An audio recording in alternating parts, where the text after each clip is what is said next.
Bonjour et bienvenue dans cette nouvelle vidéo. Aujourd'hui, j'aimerais vous parler des 5 mouvements, mais vus d'une autre façon. On peut considérer que notre corps est comme une citadelle, une forteresse, dans laquelle il y a une vie qui est hiérarchisée, structurée.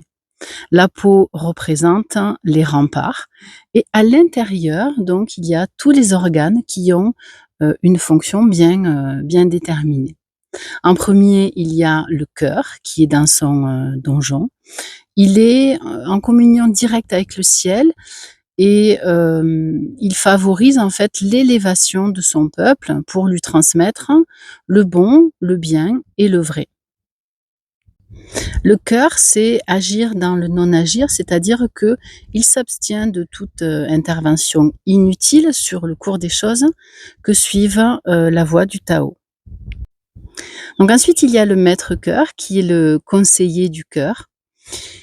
Il peut agir tout seul, c'est-à-dire que soit il peut filtrer les informations et laisser le cœur dans un faux semblant, c'est-à-dire se mentir à soi-même, ou alors ne pas filtrer les informations et laisser tout passer. Puis il y a le premier ministre qui est le poumon. Donc c'est le maître des énergies circulantes. Il édicte les lois qui seront appliquées par le foie et la vésicule biliaire. Mais il est aussi en charge de tout ce qui est organisation matérielle du royaume. Le foie, lui, est un bouclier, il dresse les plans, et la vésicule biliaire, elle décide. C'est-à-dire que, par exemple, il y a un problème. Le cœur va trouver des solutions et c'est la vésicule biliaire qui va décider d'intervenir ou pas, de choisir tel ou tel chemin, telle ou telle décision. Elle est aussi en contact avec les hauts dignitaires qui sont le cœur, le poumon et le maître-cœur.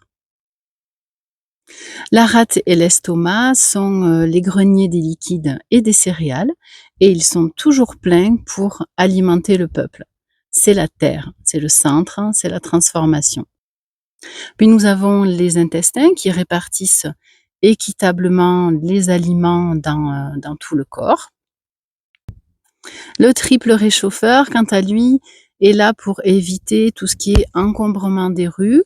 C'est en quelque sorte la voirie. Le gros intestin produit l'énergie défensive qui empêche la maladie de franchir les murs. D'où l'importance de la flore intestinale.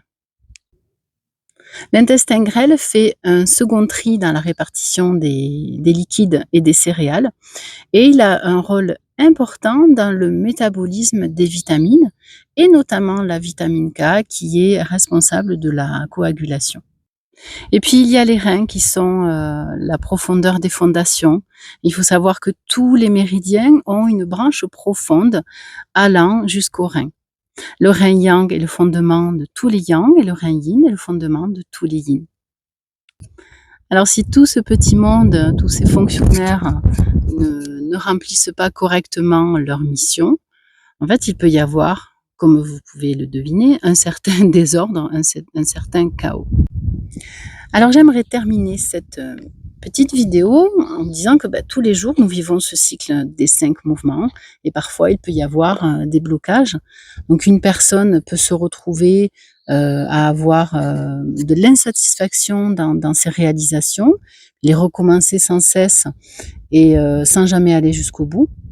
Une autre aura des idées, puis elle aura du mal à les structurer, ou sera dans la procrastination. Une autre n'arrivera pas, ne parviendra pas à évacuer les eaux usées de son corps. Bref, tout un tas de schémas que nous vivons tous les jours. Voilà, donc j'espère que cette explication des 5 mouvements aura éveillé un petit peu votre esprit et vous aura fait voir votre corps d'une autre façon. Je vous dis à très très bientôt pour une prochaine vidéo. Salut!